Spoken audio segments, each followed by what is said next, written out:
tienen un montón de funciones. Incluso en este momento, al estar hablando, estoy continuamente utilizando la articulación.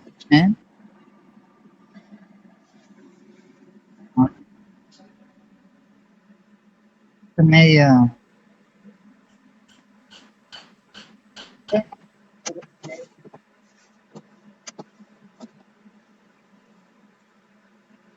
Es fácil, como somos tantos, es ir para hacer pasar la...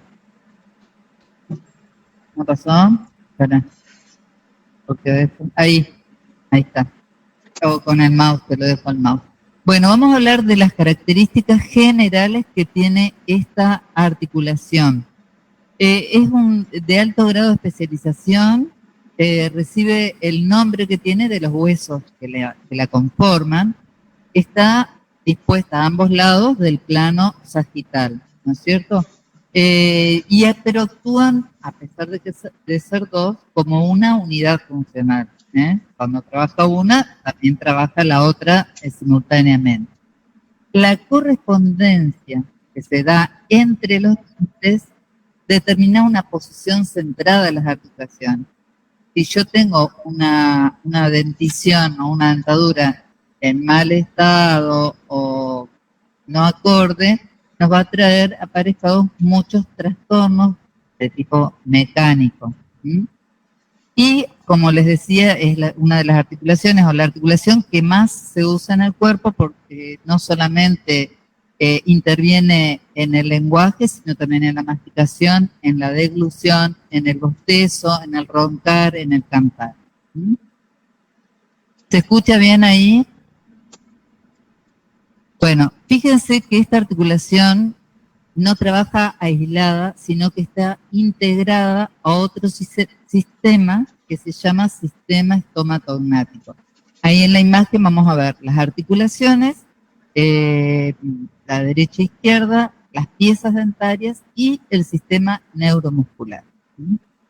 ¿Qué es el sistema estomatognático? Es una unidad morfofuncional integrada y coordinada que está constituida por múltiples estructuras esqueléticas, musculares, angiológicas, quiere decir que se refiere a los vasos sanguíneos, nerviosas, glandulares y dentales, que se organizan alrededor de las articulaciones que unen el cráneo a la columna vertebral, sobre todo las primeras tres, porque vamos a ver que son generalmente deltoides, y que se ligan todas esas articulaciones y todas esas estructuras orgánica y funcionalmente con los sistemas digestivo, respiratorio, fonológico y de la expresión.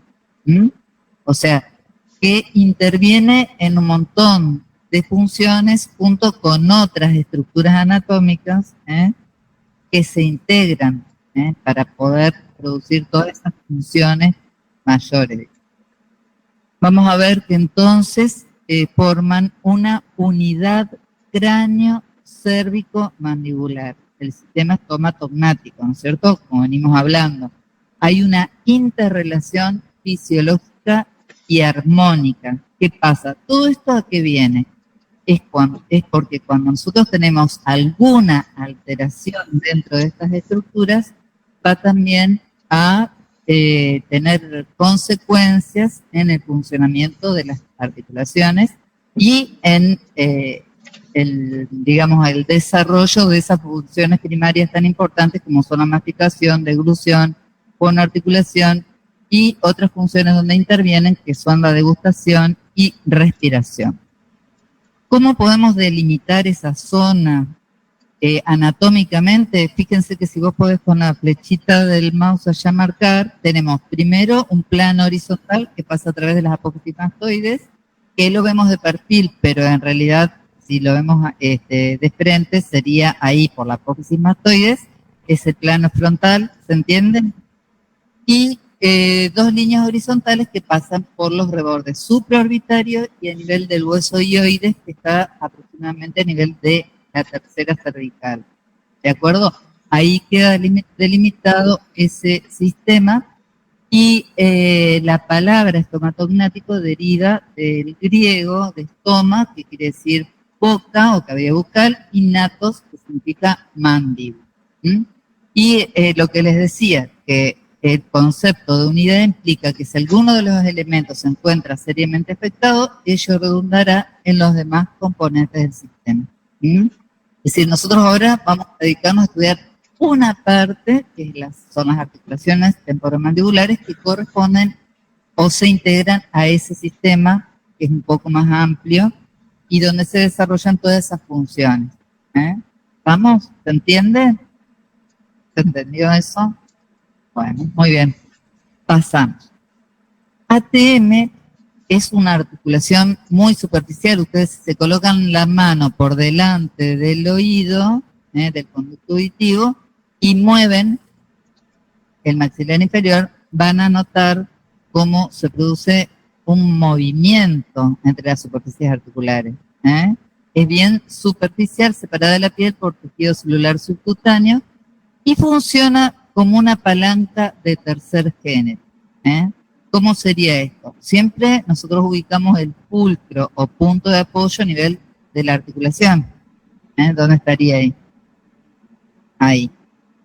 Bueno, fíjense que la resistencia estaría dada en la parte anterior por el objeto que está siendo mordido, y la potencia estaría dada por los músculos masticadores que se hallan en el medio, ¿sí?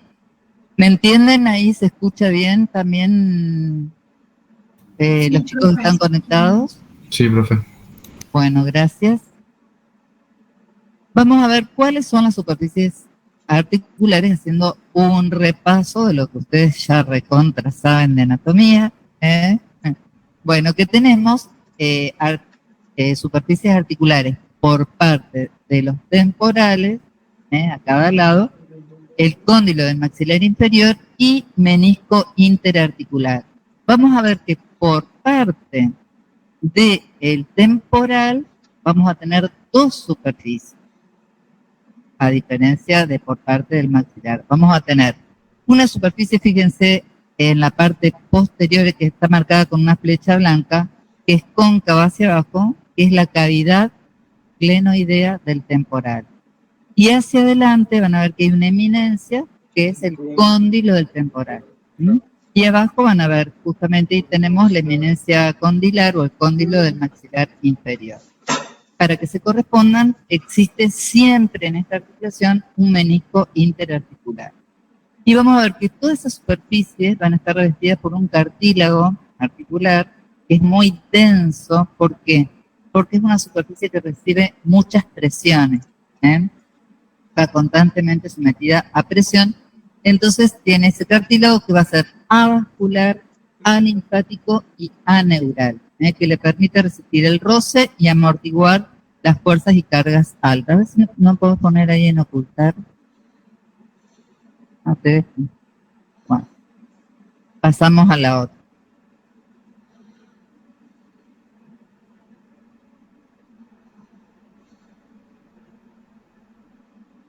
Bueno, dijimos entonces, respecto a las superficies, ahí les traje una imagen de la cara inferior del temporal, hacia la derecha, eso, donde van a ver ahí las estructuras que forman las superficies articulares.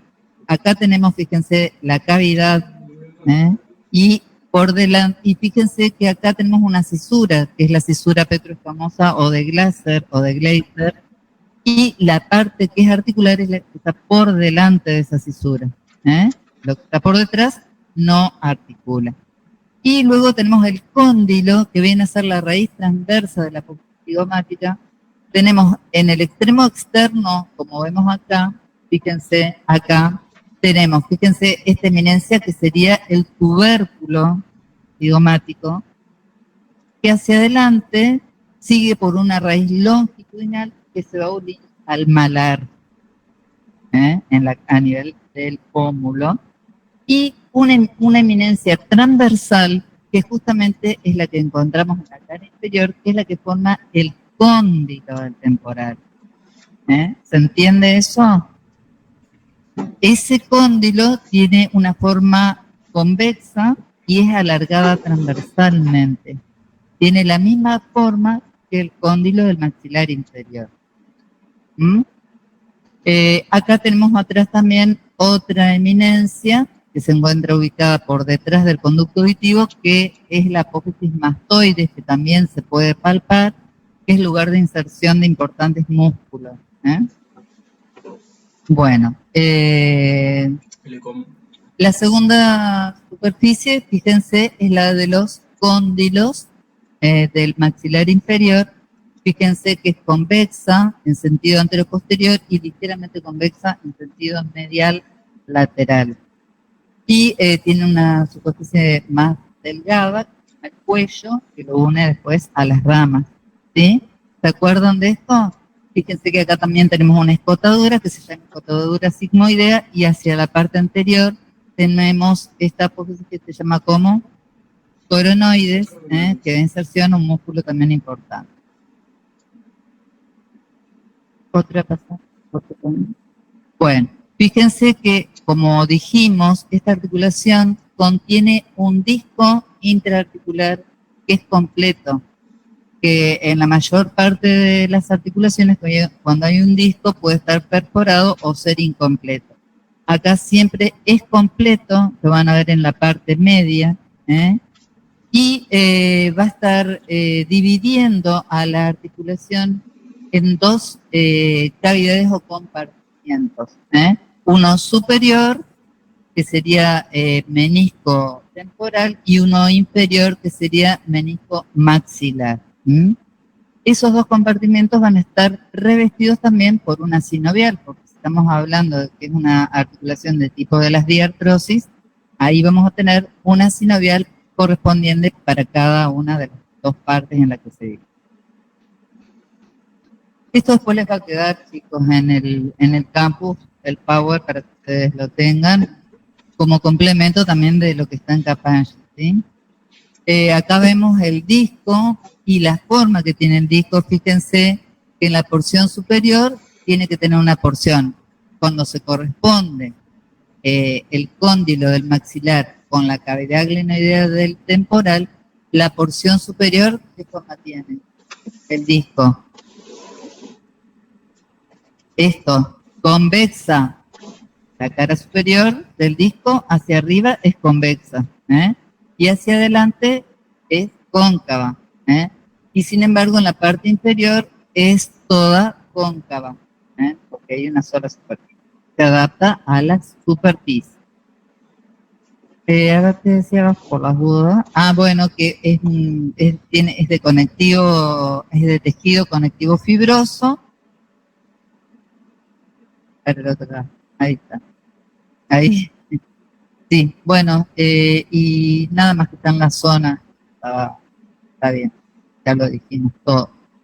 Bueno, fíjense que está íntimamente unido al cóndilo del maxilar medial y lateralmente, como si fuera una boina, está unido al cóndilo. Por eso decimos que la parte inferior del disco es cóncava, ¿no es cierto? Y se prolonga hacia adelante a modo de visera, de visera. Ese disco se va a deformar durante los movimientos. Ahora vamos a ver, cuando vemos la artrocinemática, y es muy importante porque debe resistir muchas presiones, todas las presiones, toda la fuerza de la mordida es muy importante, y va a impedir también el desgaste de los huesos. La parte más gruesa es la anterior y la posterior, y la parte media es más delgada, pero más densa. Y representa la parte media de la zona de trabajo. Posteriormente, que ahora la vamos a ver mejor en otra imagen, ahí sí existe una zona fibrovascular que contiene fibras, que contiene nervios y fibras elásticas también, y está ricamente inervada, que se la conoce como zona bilaminar. Pasa. Fíjense, esta es la parte posterior y todos estos puntitos en el espacio retrodiscal nos indican que está ricamente vascularizado e inervado. Algunos autores, bueno, acá está, fíjense, la cápsula articular, acá está el disco. La cápsula, volvemos un poquito para atrás. No, seguimos. Ahora ya vamos a ver. La cápsula une, por supuesto, a modo de manguito, las dos superficies articulares. Pasamos. Vamos a ver, justamente hablando de la cápsula, que tiene dos capas. Una capa que es profunda. ¿Y qué hace esta capa? Va a ir desde el temporal al menisco y desde el maxilar inferior al menisco. Y la capa más superficial va directamente del temporal al maxilar. ¿Se entiende? Entonces queda de esa manera constituida. En la parte postero superior hay una estructura que consideramos importante porque tiene fibras elásticas, que es el freno meniscal posterior. De esas porciones de cápsula que hicimos, les repito, a ver si quedó claro. Tenemos dos capas, una profunda y una superficial. Dentro de la profunda, la parte postero superior, es decir, la que une el temporal al menisco, tiene una constitución importante de fibras elásticas. Eso es importante porque va a contribuir, va a permitir el movimiento y también va a contribuir a que vuelva a su posición original de articulación. Bueno, ¿cuáles son los medios de unión además de la cápsula? Los ligamentos. ¿Se acuerdan de esto de ligamentos algo en anatomía? Que teníamos los ligamentos laterales, interno medial, externo lateral, y les digo, el ligamento más importante de toda la articulación es el lateral, que algunos directamente lo llaman temporomandibular. Y luego tenemos ligamentos accesorios como el esplenomaxilar, que también es llamado ligamento lateral interno largo, el estilomaxilar y el pterigomaxilar. Esos nombres ya los tienen sabidos, ¿o no? No es nada nuevo. Pasamos. Bueno, ahí tenemos dónde están ubicados los ligamentos. El temporomandibular va a recubrir o reforzar la cápsula en su parte externa. Va del tubérculo cigomático a la parte posterior del cuello del cóndilo. Ahí lo tenemos.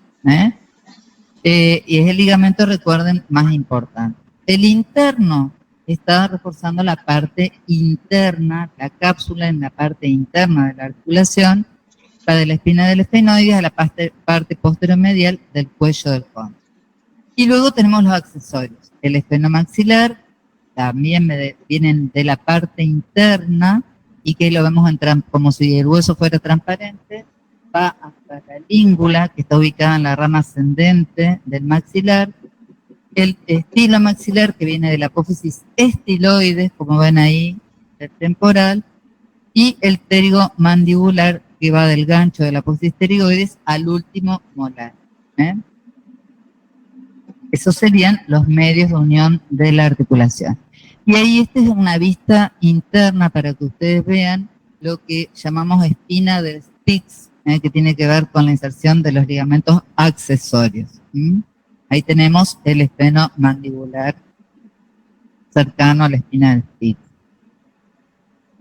Bueno, ahí tenemos otra imagen para que ustedes después las tengan de los ligamentos externos y de los ligamentos internos, y vemos, fíjense, los vasos, la inervación que tiene, porque también tiene mucha propiocepción en la parte posterior de la articulación.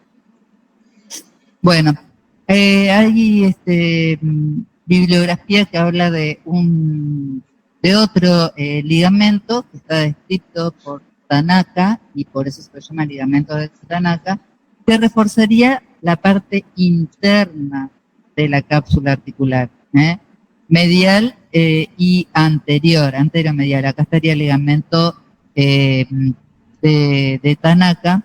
Si bien se lo considera un refuerzo de la cápsula medial, todavía no hay consenso acerca de este ligamento, pero está muchas veces nombrado, por eso te lo traigo a colación. Reforzaría la parte interna entonces de la cápsula.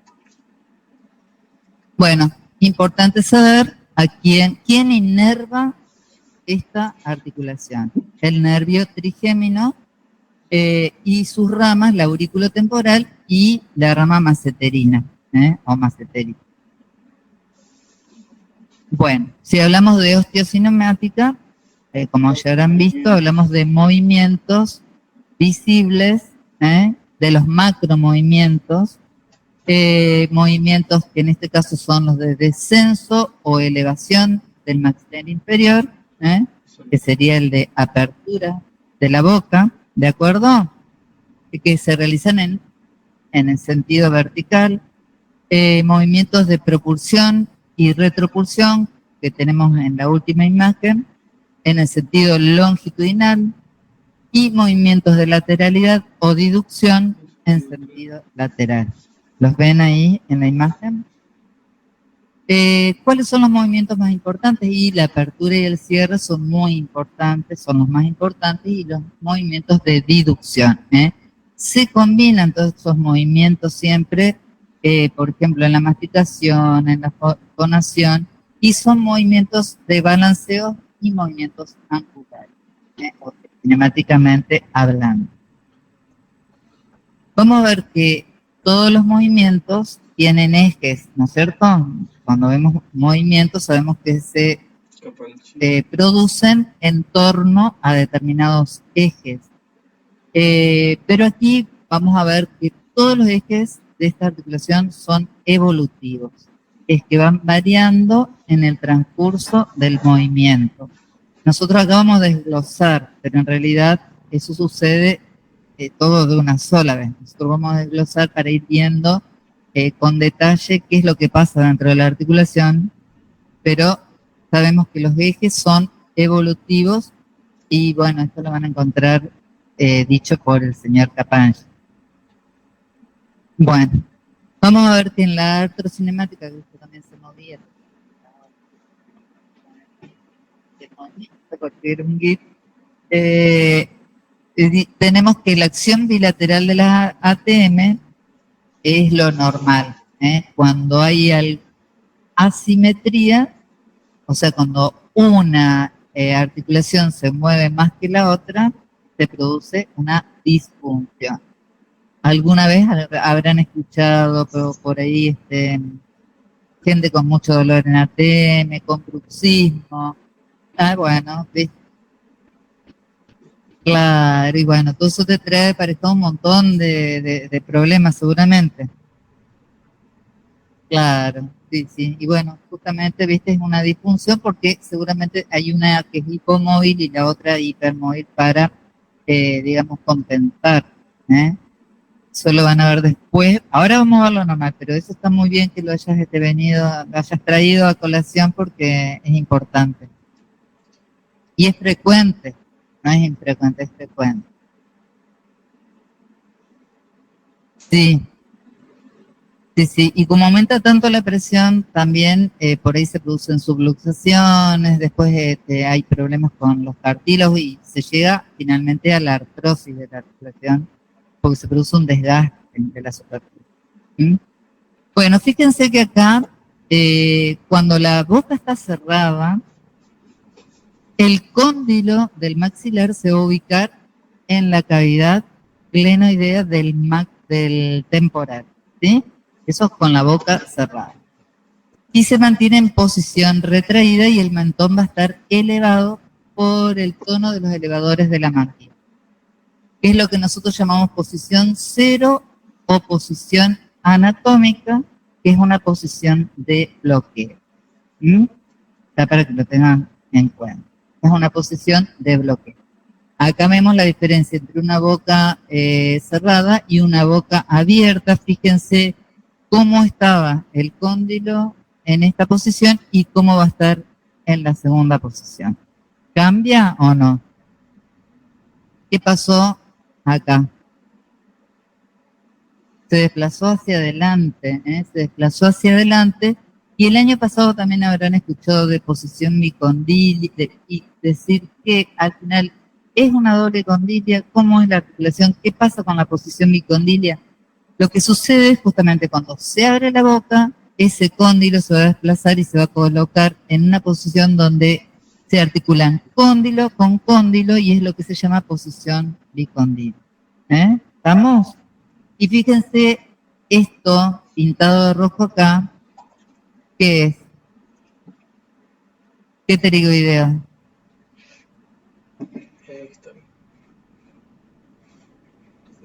El lateral, el lateral o externo que se inserta justamente en la parte anterior y al contraerse, a producir una contracción, ¿de qué tipo? No. Isotónica, ¿de qué tipo? Concéntrica, acerca, acorta sus fibras y va a tirar del cóndilo hacia adelante a través de la cápsula articular, donde toma inserción también. Se inserta en la parte anterior, llega al cuello del cóndilo y tracciona. Es decir, que ese músculo, el pterigoideo lateral, ¿en qué va a intervenir? En la apertura de la boca, ¿cierto? Bueno. Los movimientos entonces de descenso o apertura, acá siempre hablamos de rodamiento, deslizamiento, que eso lo vieron en el introductorio también, ¿no es cierto?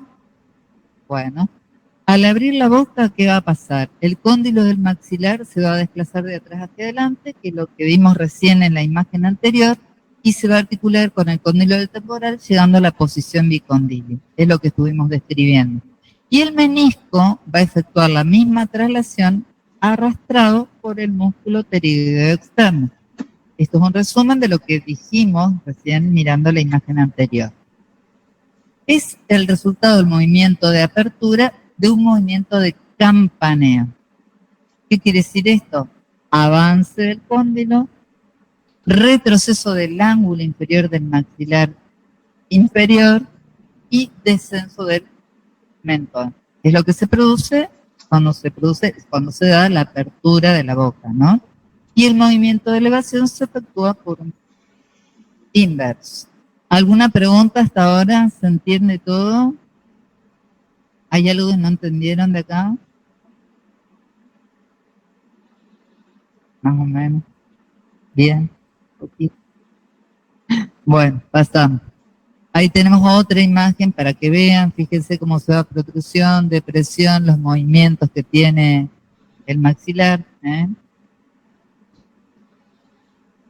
Y vamos a ver que el movimiento de apertura, fíjense que descenso del maxilar o apertura de la boca es lo mismo, o decir, elevación del maxilar o cierre de la boca es lo mismo, ¿sí o no?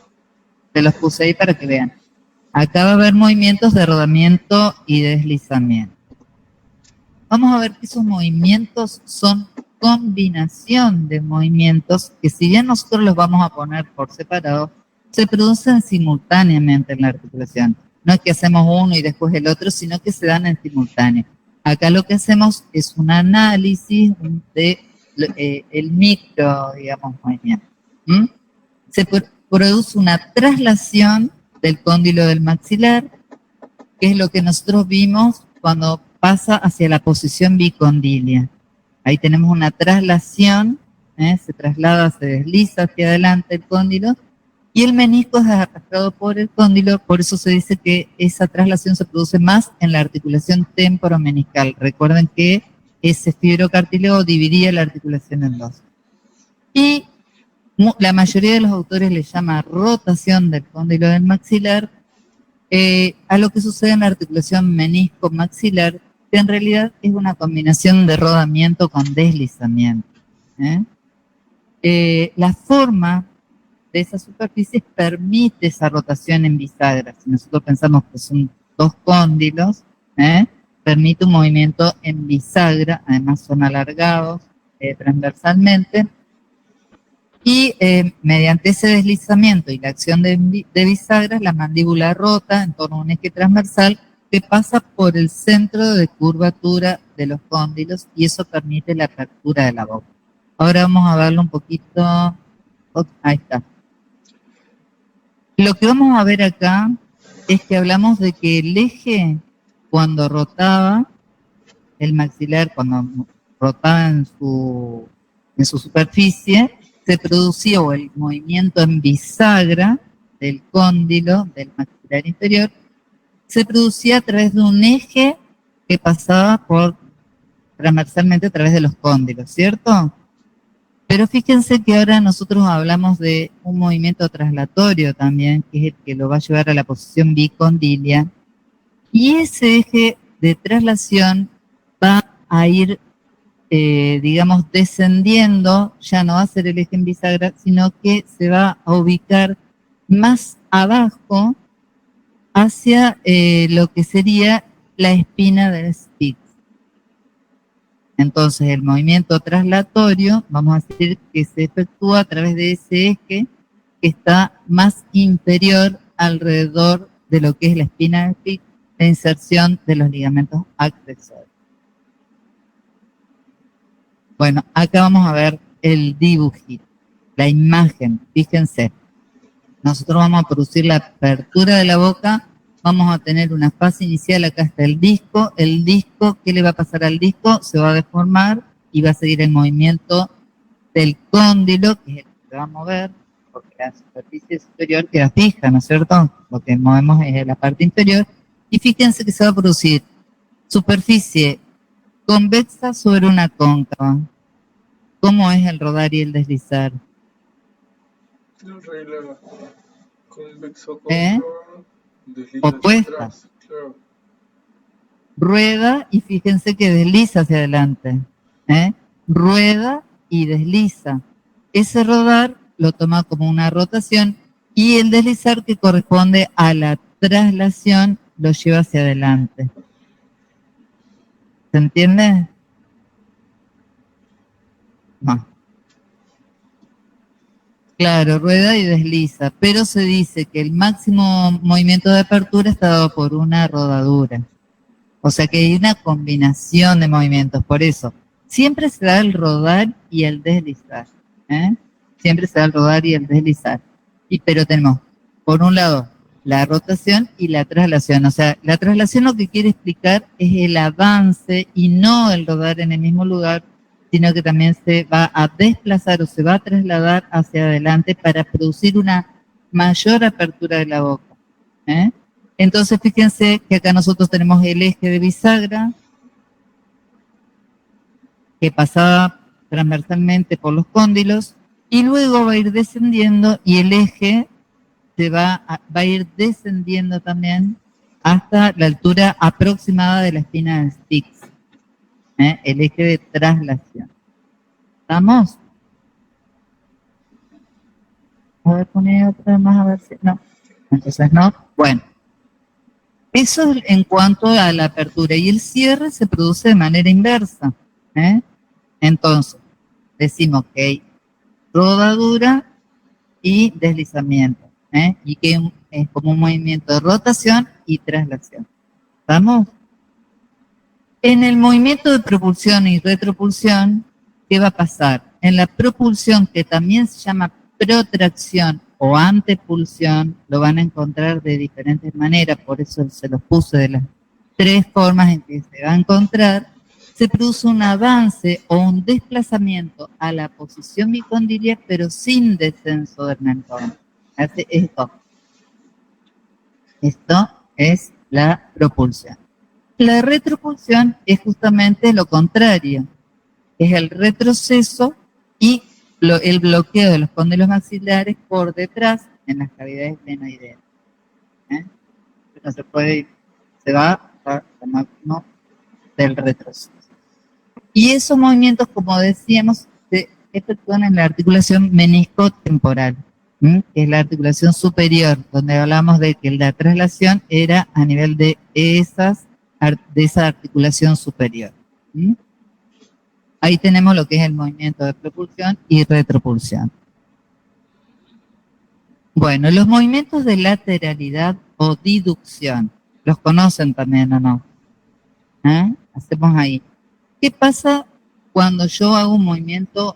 Por ejemplo, acá nos va a hablar de el mentón a izquierda o a derecha, ¿cierto? Ese es el movimiento.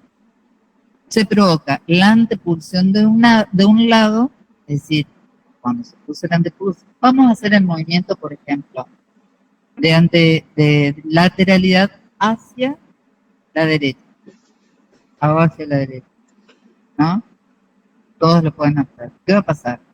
Que del lado izquierdo se produjo la antepulsión, va a pasar a la posición bicondilia. Y en el lado izquierdo retrocedió, entonces va a ir hacia una posición condiloglenoidea forzada, va a ir hacia atrás. Uno va a ir hacia adelante y el otro va a ir hacia atrás en el movimiento de lateralidad. ¿Se entiende? ¿Sí? ¿Seguro? Bueno. Bueno, fíjense. Profe, ¿lo puede volver a explicar? ¿Cómo? Sí, lo puede volver a explicar. Bueno, cuando tenemos un movimiento de lateralidad, por ejemplo, si vos lo estás haciendo en tu casa, lo vas a entender mejor, hacia lateralidad hacia la derecha. ¿Qué va a pasar del lado izquierdo? Ustedes pueden, para aprenderlo, se tocan la articulación y se van a dar cuenta enseguida. Se va a producir un desplazamiento hacia adelante, una propulsión o antepulsión del lado izquierdo que va a llevar a la posición bicondilia. Y en cambio, del lado derecho va a irse hacia atrás en posición condiloglenoidea forzada, va a retroceder. ¿Sí? Y uno va hacia adelante y el otro va hacia atrás, hasta donde puede el que ir hacia atrás queda bloqueado en la parte posterior. Y sí, y justamente fíjense que se produce un eje de pivot vertical del lado hacia el lado donde se produce el movimiento. Por ejemplo, la deducción a la derecha, el eje va a tomar como pivot el lado derecho y el que se va a desplazar más va a ser el del lado izquierdo. ¿Sí? ¿Se entiende? Fíjense lo que dice. Eje de pivot vertical centrado sobre una u otra de las articulaciones. Uno de los cóndilos permanece fijo en la cavidad glenoidea, que sería, si la deducción es a la derecha, el del lado derecho, mientras, y actúa de pivot, mientras el otro se desliza hacia adelante en la vertiente anterior de la glenoide. Es el resumen de esto. ¿Se entendió ahora o no? Sí, sí. ¿Se entendió? Bueno. Ese sería el movimiento de deducción o lateralidad, ¿sí? Bueno. Fíjense que acá tenemos varios ejes y que este dibujito lo van a encontrar de Capaci, por ahí se van a confundir bastante y van a decir, ¿qué es esto? Pero mira, esto no me cierra. Fíjense que tenemos los ejes X, X e Y, que son los ejes de apertura y cierre o de protracción y retracción, que son horizontales y que pasan, que decimos uno, por los cóndilos y el otro va a descender un poquito hacia la esquina del pico. Después tenemos el eje vertical, que dijimos que es el de el de pivot, que es vertical, que es el de la lateralidad o deducción de ese movimiento. Pero sucede que muchas veces esos movimientos no son puros, yo no, sino que combino movimientos como por ejemplo la lateralidad y la apertura, y entonces para combinar dos movimientos el eje se va a transformar en un eje oblicuo, un eje oblicuo. Simplemente eso, que va a estar centrado sobre una u otra de las articulaciones para los movimientos que asocian dos movimientos.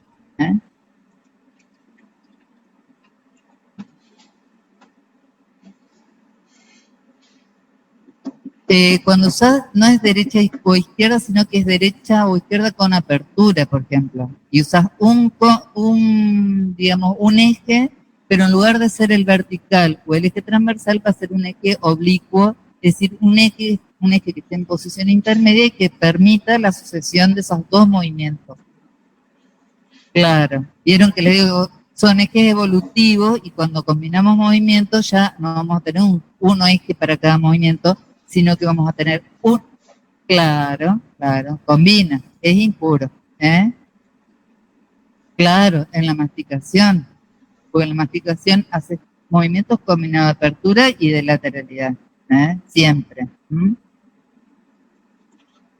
Por eso es importante que sepan que estos ejes son evolutivos y cuando uno combina movimientos, el eje ya deja de pasar por el lugar ideal.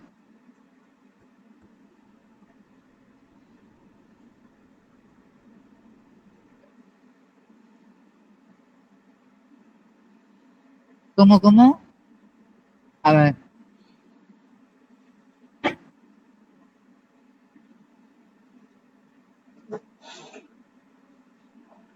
Ajá, ahí. Pero vos para la deducción usás este solo eje, el otro viene, claro. Para la deducción sola, digamos. Ahora, cuando vos combinas con apertura, tenés otro eje que es oblicuo, ¿eh? ¿Está? Sobre todo el eje pasa por la articulación, ahí toma puntos fijos, digamos, y la otra mueve, ¿sí? Bueno, esto es nada más para que ustedes vean que existen descriptos otros ejes, pero que no tienen que ver con movimiento, sino que son ejes anatómicos, que tienen que ver con la dirección nomás que tienen los cóndilos en sí mismos, que forman un ángulo entre ellos de 130 grados y con el plano frontal un ángulo de 30 grados, aproximadamente. Si nosotros prolongaríamos esos ejes, se encontraría aproximadamente por el borde anterior del agujero magno, los ejes de los cóndilos maxilares. Pero no son ejes de movimiento eso, porque muchas veces, por eso se aclara, no son ejes de movimiento. Bueno, ¿se entendió? Limitación de los movimientos. ¿Quiénes son los limitantes principales del movimiento? El ligamento capsular y los ligamentos laterales. Aportan, además de limitar, aportan estabilidad. La cápsula y los ligamentos laterales impiden, sobre todo los ligamentos laterales, impiden también o llegan a permitir hasta un cierto límite de la apertura, después se tensan y con uno de los límites de este movimiento, ¿no es cierto? Por eso están, porque son refuerzos de la cápsula. La cápsula sobre todo permite ese pase hacia adelante del cóndilo para poder permitir una mayor apertura de la boca. ¿Sí? El ligamento capsular y los laterales permiten el paso a la posición bicondilia, pero en el límite de esta posición entran en tensión deteniendo la antepulsión como un Enfield elástico. ¿Estamos? Y en ese movimiento volvemos a nombrar, ¿se acuerdan del freno meniscal posterior, que la parte profunda de la cápsula que iba del temporal al fibrocartílago, y que contenía fibras elásticas? Por eso era importante. Porque limita, pero también contribuye al cierre articular debido a la elasticidad. Favorece el desplazamiento de nuevo del menisco hacia su posición original. Y el cierre está limitado por el contacto de las superficies articulares, que es un Enfield duro, que vimos que es la posición de cierre, que es posición de bloque. La apertura estaría limitada, según algunos autores, por los ligamentos accesorios, pero otros autores no los dan como que tengan una verdadera importancia mecánica. Lo que sí ayudan es a sostener la mandíbula del cráneo. Bueno, acá vamos a hablar de la posición de reposo. Hablamos de que tenemos Enfield de dos tipos y también vamos a ver cuál es la posición de reposo, que no es la misma que la posición anatómica que nosotros tomamos como punto de partida de un movimiento, que es la del contacto de las arcadas de los dientes de arriba con los dientes superiores con los inferiores, y donde el cóndilo se encuentra perfectamente encajado en la cavidad glenoidea del temporal. Esta posición de reposo, la cápsula articular está distendida y el espacio intraarticular tiene su máximo volumen, debido a que las superficies articulares tienen un menor contacto. Es lo que se llama loose packet ¿eh? La posición de reposo postural o inoclusión fisiológica estática es definida como aquella en que la mandíbula va a descender porque va a estar atraído por qué fuerza, por la gravedad. Y esa fuerza es contrarrestada por el tono de los músculos elevadores, ¿eh? Entonces queda una ligera separación entre las arcadas dentarias o una ligera inoclusión, se le llama a eso. Esa es la posición de reposo. ¿Estamos? Y fíjense que el sistema nervioso es muy importante a través del reflejo miotático que tiene que ver con los músculos antigravitatorios y no con los músculos de la mímica que también encontramos a nivel de la cara. Y que también, bueno, esta parte recibe un montón de estímulos de otras porciones del sistema nervioso, aumentando o disminuyendo este tono. Y, por ejemplo, es lo que pasa cuando hay situaciones de estrés, donde se aumenta la tensión de esos músculos masticadores, donde decimos que se produce el bruxismo, o esa posición de reposo puede alterarse, y se produce un cierre. Entonces la persona anda todo el día con los dientes apretados. Ahora van a decir que no me entendieron. ¿Van entendiendo, chicos, los que están conectados virtual? Sí, profe. ¿O se durmieron ya? Bueno, vamos a seguir. Esto se entendió, ¿no? Es fácil. Hay que diferenciar la posición de reposo de la posición de cierre o posición anatómica, ¿sí? Bueno, acá es nada más que para mostrarles otra vez que el movimiento de rotación o el movimiento de mayor apertura va a producir la tensión del ligamento lateral externo o el ligamento temporomandibular. Sensación final de movimiento, estiramiento de tejidos en la apertura y contacto con dientes, huesos con hueso en el cierre. ¿Estamos? Bueno, ese es un cuadrito de resumen que después lo van a tener. Y vamos a entrar a hablar de la miocinética. La función más importante del aparato masticatorio, ¿cuál es? Claro, porque sin eso no vivimos, ¿no? La masticación se define como un movimiento mandibular tridimensional, por eso no podemos hablar de un movimiento en un solo eje, y que incluye mandíbula, lengua, músculos, labios. Los músculos de los carrillos son los músculos de las mejillas, esos son los músculos de los carrillos, bajo la acción todo el sistema nervioso central y modulaciones de impulsos sensoriales periféricos, que se van haciendo automáticos.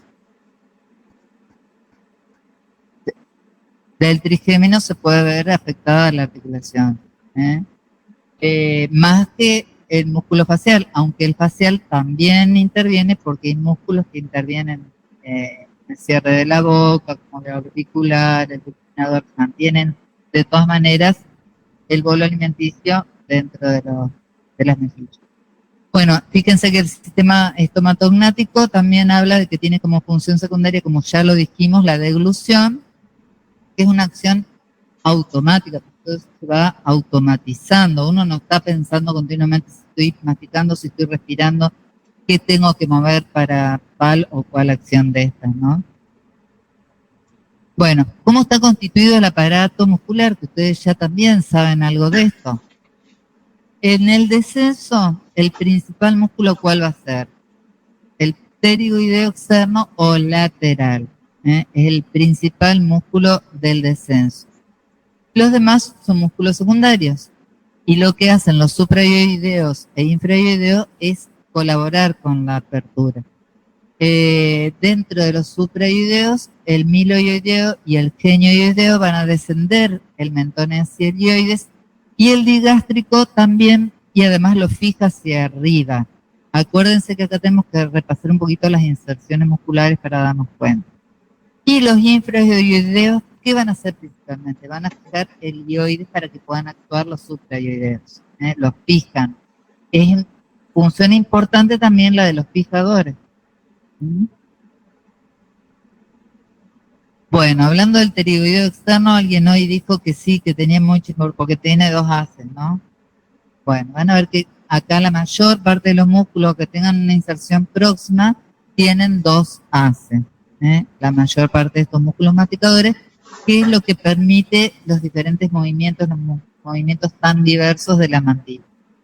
Bueno, el ala superior va del ala mayor del esfenoides, es la parte externa de la ala mayor del esfenoides, y el ala inferior, cara externa del ala externa de la apófisis pterigoide. ¿De quién era la apófisis pterigoide? ¿De qué hueso? Del esfenoide, ¿eh? Y ambos convergen, fíjense, para terminar en la parte anterior del cuello del cóndilo y en la cápsula articular. Por eso, al contraerse, ¿qué van a hacer? Van a desplazar el cóndilo del maxilar hacia adelante, produciendo la apertura. ¿Mm? Bueno, y el digástrico es un músculo importante, el milo y el genio, porque también se insertan en la cara interna del cuerpo del maxilar. ¿Mm? El digástrico, si el hioides está fijo, puede deprimir la mandíbula, con lo cual se abre la boca, y su acción es requerida, fíjense, cuando se necesita una apertura con resistencia. Por ejemplo, cuando uno está comiendo algún alimento muy pegajoso y necesito abrir la boca, ahí interviene el digástrico, que tiene que ver también con la deglución, porque recuerden que se llama digástrico porque viene desde la mastoides, tiene una primera porción, un tendón intermedio, y termina después en la fosita digástrica del maxilar. ¿Mm? Los infrahioideos actúan deprimiendo el hioides después de haberse elevado durante la deglución, o sea, tienen la posibilidad de ubicar el hioides de nuevo en su posición. Y otro músculo también que deprime el mentón, que es más superficial, es el platisma o cutáneo del cuello. Recuerdan las inserciones que tenía amplias, cutáneas en el tórax y también en la mandíbula. Bueno, es una imagen también para que veamos ahí un poco los infrahioideos, los supra y el platisma, para recordar. Ahí también seguimos. De elevación. ¿Cuáles son los músculos encargados de la elevación? Los músculos más voluminosos también son palpables, como el macetero, el temporal y el pterigoideo interno. El macetero es un músculo muy potente y por sí solo podemos compararlo a una palanca de segundo género. Por la dirección que tiene el macetero, si nosotros colocamos un alimento que haga resistencia entre los últimos molares, vamos a obtener una palanca de segundo género en ese caso. El temporal tira de la apófisis coronoides hacia arriba y hacia atrás, y el pterigoideo interno es el accesorio, y al pterigoideo interno también lo llaman macetero interno. ¿Por qué? Porque tiene la misma dirección que del macetero, pero va por dentro de la boca. Ahí tenemos al macetero, que también tiene 2 haces. Lo único que acá es uno superficial y uno profundo, y van a ir hacia el ángulo. Fíjense, acá tenemos el macetero, en el arco cigomático, y termina en el ángulo y en la rama ascendente del maxilar. El temporal, que tiene inserción en la línea curva temporal inferior y en la fosa temporal, que no está solamente formada por el temporal, sino que también tiene que ver, fíjense, el frontal, el ala mayor del esfenoides también forma parte de esa fosa. Y en la cara profunda de la aponeurosis temporal, y a veces por un accesorio en el arco cigomático, convergiendo hacia la cara interna, hacia la apófisis coronoide.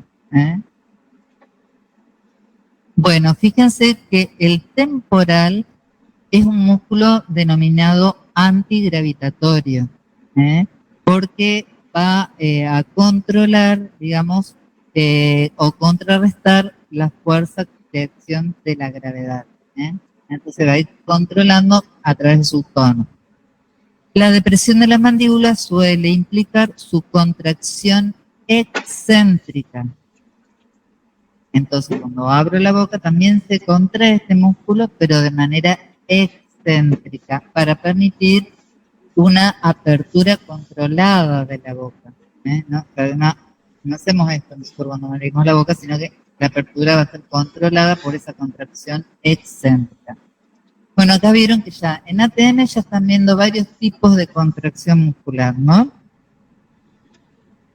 Y el pterigoideo interno, fíjense que lo encontramos en la parte, esta es una vista interna de la boca, y acá tenemos la imagen en rojo del pterigoideo interno o medial en la apófisis pterigoides. Se inserta en la superficie interna del ala externa de la apófisis pterigoide, en la fosa pterigoidea, también en el fondo, y también tiene un fascículo que proviene del palatino, de la apófisis piramidal del palatino. Y se dirige hacia abajo y hacia atrás, hacia el ángulo inferior del maxilar, hacia el ángulo del maxilar inferior, perdón, en la cara interna, fíjense, y en la rama ascendente, que decimos que es semejante al macetero, por eso algunos autores lo nombran como macetero interno. Es similar su forma o la dirección de sus fibras al macetero. Bueno, la antepulsión. ¿Qué músculos intervienen en la antepulsión? El macetero, por la dirección que tiene, es más antepulsor. Y fíjense que el temporal, dentro de estos dos grandes músculos, es más retropulsor, por la dirección. Los pterigoideos son antepulsores, tanto el externo como el interno. El interno es más importante, está dentro de los principales, porque ¿qué hacen? Llevan el cóndilo hacia adelante, por eso son antepulsores. Y dentro de los retropulsores, el digástrico acompaña al temporal como músculos principales, y los otros supra e infraoideos son accesorios, tiran hacia abajo sinérgicamente con el temporal, que lo hace hacia arriba, trabajan hacia atrás y hacia arriba. Bueno, cuando se contraen los 4 pterigoideos a la vez, los 2 pterigoideos laterales y mediales, la mandíbula se dirige hacia adelante y los dientes incisivos inferiores se desplazan hacia adelante. Este movimiento, la antepulsión. Otro dato importante sobre el pterigoideo externo, que es el principal antagonista de la retropulsión, hace justamente el movimiento contrario a él, y su contracción excéntrica ayuda a controlar el movimiento. La diducción. ¿Qué dijimos de la diducción? Que se producía antepulsión de un lado y retropulsión del otro lado. Entonces, ¿qué va a pasar? Por ejemplo, en la deducción a la derecha, que era el mismo ejemplo que tomamos hoy, van a actuar haciendo la retropulsión en el lado izquierdo, el macetero y la antepulsión, el macetero y los pterigoideos, del lado izquierdo. Y del lado derecho, temporal y digástrico. Antepulsión en un lado, retropulsores del lado. Bueno, es otra imagen para que ustedes tengan los músculos y el rango del movimiento. Vamos a ver rango de movimiento. La apertura, que es de aproximadamente 40, 50 milímetros de apertura, que correspondería, digámoslo, a poder insertar 3 dedos arriba abajo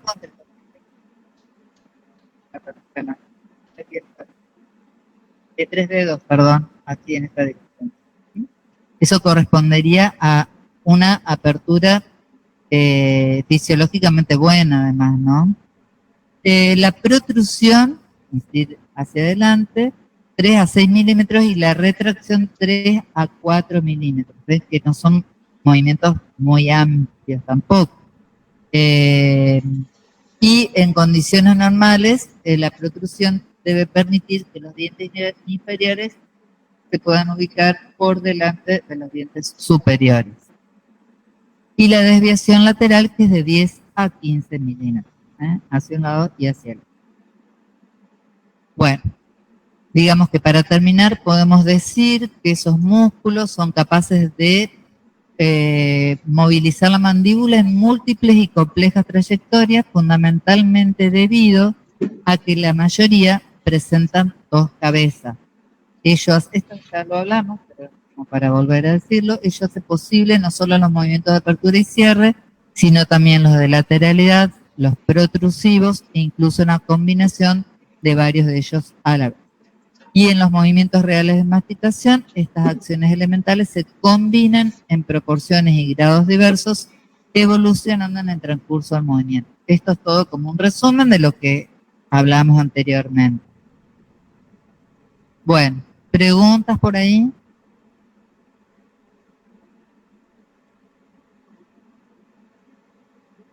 La clase que viene cae feriado, así que se les va a subir, porque para no perder semanas, porque vieron que ahora como es cuatrimestral, una semana es mucho, entonces el teórico se va a subir el PowerPoint para que ustedes lo tengan. No es una cosa, no es tan larga la clase porque es músculos de la cara, músculos faciales y del ojo. Así que se les va a subir ese Power y seguramente van a tener el práctico sí.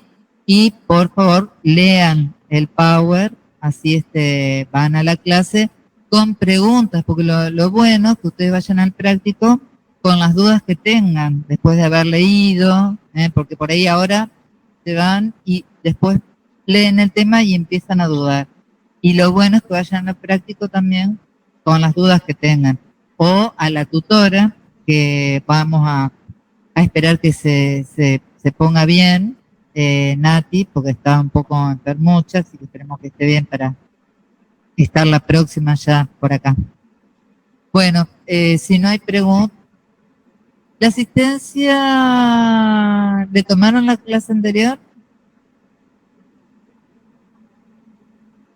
Bueno, si quieren pueden pasar. Los chicos del MIT me llega el correo. Profe, Chicos, sí. Si no soy de la comisión que tiene que ir, ¿se puede ir a las clases? ¿Cómo?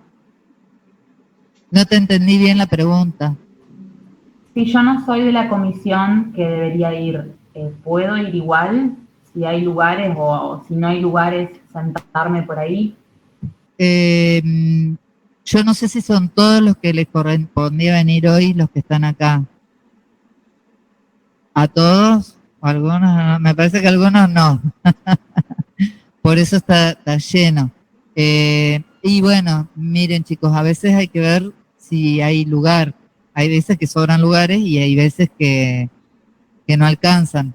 Deberían venir cuando les corresponde, o por ahí si algún chico no puede venir y se quiere cambiar con alguno que le convenga, también pueden hacer esos cambios, ¿entiendes? Por ahí dicen, bueno, yo no puedo venir, no estoy, ¿querés ir vos en mi lugar? Ningún problema. ¿Les parece así? Si alguien tiene una hojita y la pasan y me dejan los nombres y los números de documentos. Bueno, desde ya muchas gracias chicos, me despido de ustedes del Meet para que puedan ya salir. Si no tienen ninguna pregunta. Chao, profe, gracias. Bueno, chao. Chao, profe. Chao, que